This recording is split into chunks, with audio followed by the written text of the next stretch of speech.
Welcome to beyond rainbow. आज की video है फोर एलिमेंट सीरीज का द एयर एपिसोड 15।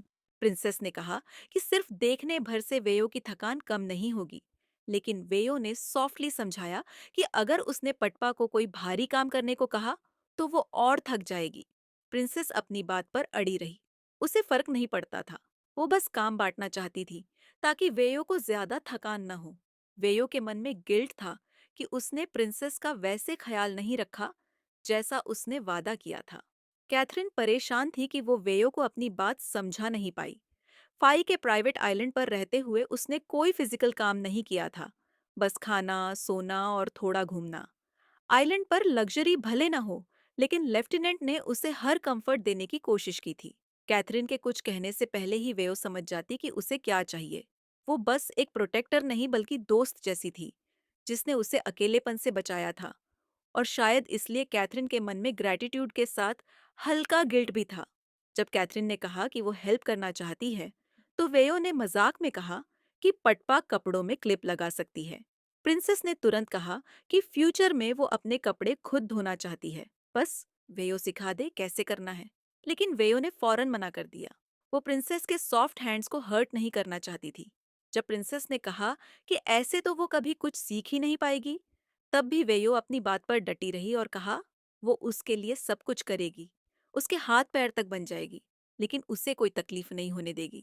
कैथरीन ने भी बिना और बहस किए क्लोथ्स पिंस उठाए और कपड़े टांगने में मदद की। यही एक काम था जो उसे करने दिया गया था।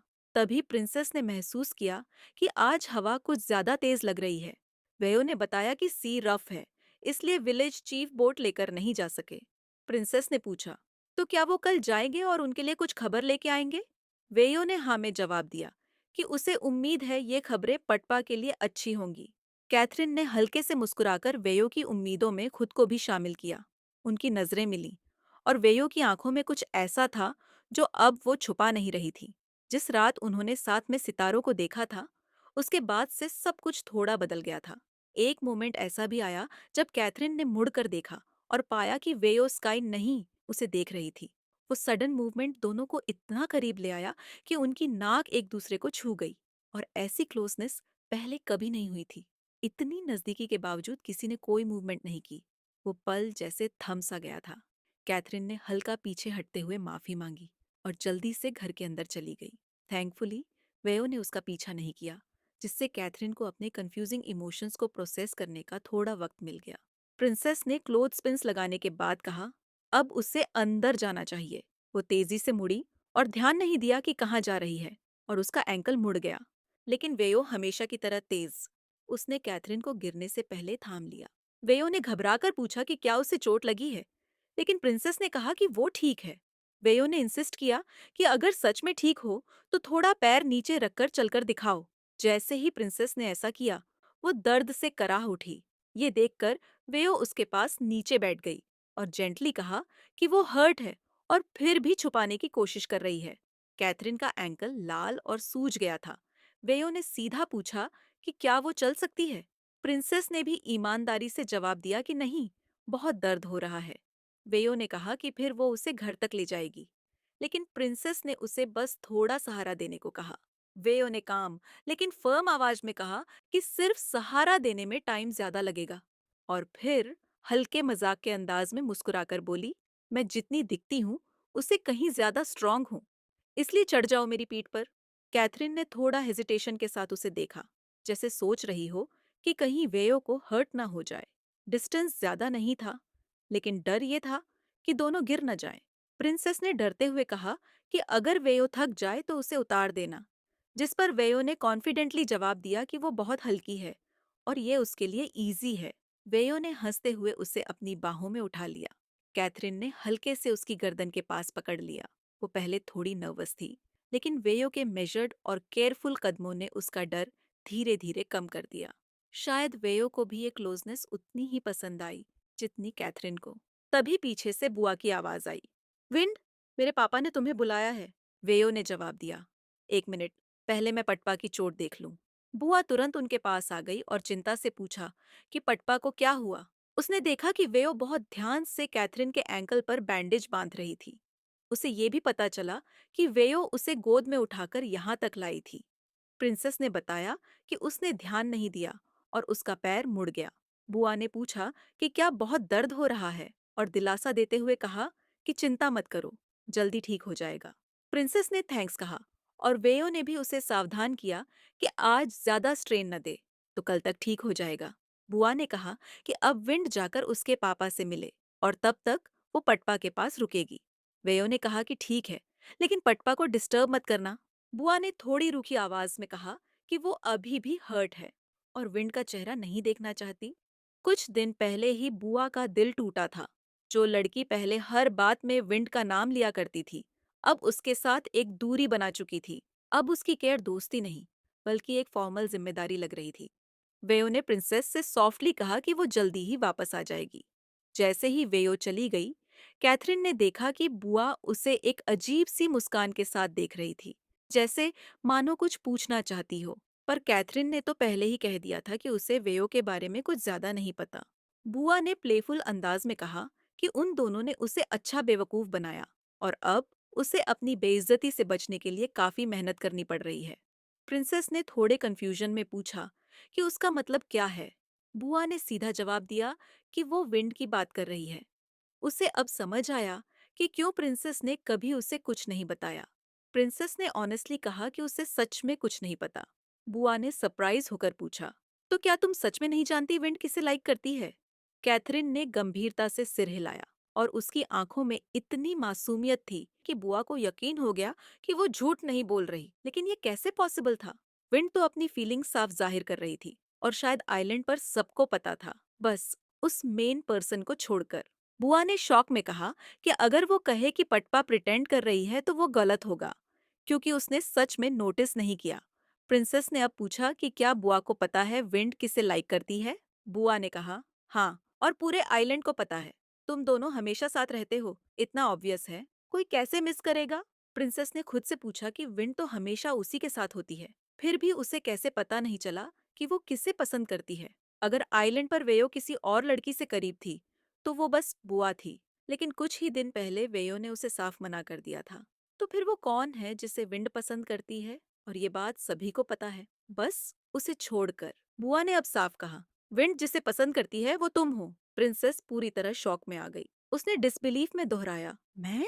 बुआ ने फिर कहा, हाँ, और अगर यकीन नहीं है तो खुद विंड से जाकर पूछ लो। अब प्रिंसेस सोच रही थी, अगर सच में वेयो ने कह दिया कि वो उसे पसंद करती है, तो फिर वो क्या करेगी? कुछ देर बाद वेयो वापस आ गई और बुआ वहां से चली गई।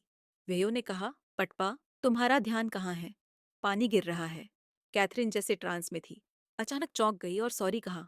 वो रोज की तरह पानी का ग्लास भर रही थी, लेकिन आज उसका ध्यान कहीं और ही था। पानी छलक गया और वेयो ने तुरंत कपड़ा लेकर साफ किया। वेयो ने गौर किया कि कैथरीन कुछ परेशान लग रही थी। उसे लगा शायद बुआ ने कुछ कहा है जो ब्लू को डिस्टर्ब कर रहा है। उसने सॉफ्टली पूछा कि क्या कुछ हुआ है, लेकिन प्रिंसेस ने इनकार कर दिया। वेयो ने इंसिस्ट किया कि अगर नहीं बताओगी तो वो खुद बुआ से पूछ लेगी। प्रिंसेस ने फिर कहा कि जरूरत नहीं है, कुछ नहीं हुआ। लेकिन वेयो ने उसकी आंखों में देखते हुए कहा कि जब भी वो कुछ छुपाने की कोशिश करती है, वो साफ नजर आ जाता है। कैथरीन ने धीमे से जवाब दिया कि वो अभी कुछ नहीं बता सकती, उसे सोचने का समय चाहिए, लेकिन सही वक्त पर जरूर बताएगी। कैथरीन खुद भी अभी श्योर नहीं थी कि वो क्या महसूस कर रही है। आखिरकार ये सब बस बुआ का कहना था। फिलहाल वो बस सब ऑब्जर्व कर सकती थी और अपने जवाब खुद ढूंढने की कोशिश कर सकती थी। वेयो ने पूछा कि क्या ये मैडलिन से जुड़ा है, क्योंकि उसे लग रहा था कि ये कुछ इम्पोर्टेंट है। प्रिंसेस ने कामली कहा, मैं सिर्फ इतना कह सकती हूँ कि ये मेरे लिए बहुत इम्पोर्टेंट है। कैथरीन ने महसूस किया कि जिंदगी में पहली बार जब उसने कहा मेरे लिए इम्पोर्टेंट है, तो ये सिर्फ उसकी बात नहीं थी, उसमें वेयो भी शामिल थी। सीन चेंज होता है। रुकने का आदेश सुनते ही विलेज चीफ ने फौरन इंजन बंद कर दिया। उसे एहसास हो गया था कि कुछ गड़बड़ है। दो बोट उसका पीछा कर रहे थे। पोर्ट से लौटते वक्त अचानक कुछ हथियारबंद लोगों ने समंदर के बीच उसे घेर लिया था। घबराकर उसने चिल्लाया कि उसके पास कुछ नहीं है। वो आखिर चाहते क्या है? तभी लीडर ने उसकी बोट पर छलांग लगाई और बंदूक सीधी उसके सिर पर तान दी। उसने कहा कि अगर जान बचानी है तो उन्हें उस आइलैंड तक ले चले जहां प्रिंसेस और वेयो छुपे हुए हैं। विलेज चीफ डर गया। वो जानता था कि अगर इन लोगों को आइलैंड तक ले गया तो वहां सब खतरे में पड़ जाएंगे, लेकिन अगर मना करता तो वो उसे मार देते। मजबूरी में उसने बोट मोड़ दी। थोड़ी देर में वे आइलैंड के एक सुनसान हिस्से पर पहुंचे। लीडर को कुछ शक हुआ और उसने पूछा कि यहाँ कोई क्यों नहीं है। चीफ ने घबराते हुए जवाब दिया कि वो झूठ नहीं बोल रहा। सामने जो घर दिख रहा है वही वेयो का है। दूर से वेयो घर के बाहर दिखाई दे रही थी, यानी प्रिंसेस भी यहीं कहीं होगी। लीडर ने तुरंत अपने गैंग को आदेश दिया कि अंदर जाओ और दोनों को पकड़ो। लेकिन जैसे ही वो लोग घर में घुसे, अंदर से गोलियों की आवाज गूंज उठी। वहां पहले से तैनात पुलिस ऑफिसर्स ने हमला शुरू कर दिया और कई बदमाशों को तुरंत काबू में ले लिया गया। गैंग का एक मेंबर किसी तरह पुलिस से बच निकला और लीडर को जाकर चेतावनी दी कि ये सब एक ट्रैप है। वेयो और फिशरमैन पहले ही भाग चुके हैं। लीडर ने उस आदमी को अपने साथ लिया और बाकी को वहीं छोड़ दिया।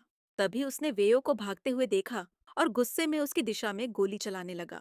वेयो ने तुरंत विलेज चीफ को आदेश दिया कि वो वापस जाकर फाई को बताए कि ब्लू को आइलैंड से ले जाए। उसने कहा कि वो इन लोगों को रोकेगी। चीफ ने डरते हुए पूछा कि और आपका क्या? लेकिन वेयो ने उसे भरोसा दिलाया कि उसे खुद को संभालना आता है और अब उसे यहाँ से जाना होगा। फायरिंग करते हुए वेयो ने दिशा बदली। दो लोग उसका पीछा कर रहे थे। वो जानती थी कि अब उसके सामने दो जिम्मेदारियां हैं, इस आइलैंड को और कैथरीन को सुरक्षित रखना। उधर आइलैंड के दूसरे हिस्से में जहां कैथरीन थी, उसे भी गोलियों की आवाजें सुनाई देने लगी। फाई अचानक प्रिंसेस के पास पहुंची और कहा कि अब उन्हें तुरंत यहाँ से निकलना होगा। प्रिंसेस कैथरीन की आवाज में घबराहट थी। उसने पूछा कि फाई यहाँ क्या कर रही है और वेयो कहाँ है। वेयो कभी बिना बताए गायब नहीं हुई थी। जब से वो इस आइलैंड पर आई थी, उसने प्रिंसेस से वादा किया था कि वो हमेशा उसके साथ रहेगी। अब जब वो कहीं नहीं दिख रही थी, तो साफ था जहां से गोलियों की आवाज आ रही है, वेयो वही है। फाई ने कैथरीन को समझाया कि लेफ्टिनेंट ठीक होगी, लेकिन अब उन्हें पीछे हटना होगा। कुछ क्रिमिनल्स पुलिस की पकड़ से बच निकले हैं और इसी दिशा में बढ़ रहे हैं। लेकिन प्रिंसेस को बस वेयो की चिंता थी। वो किसी भी हाल में उसे अकेला नहीं छोड़ना चाहती थी। फाई ने गंभीरता से उसकी ओर देखा और कहा कि उसे वेयो पर भरोसा रखना होगा। सब ठीक हो जाएगा। उसने बताया कि वेयो ने सब कुछ प्लान किया था।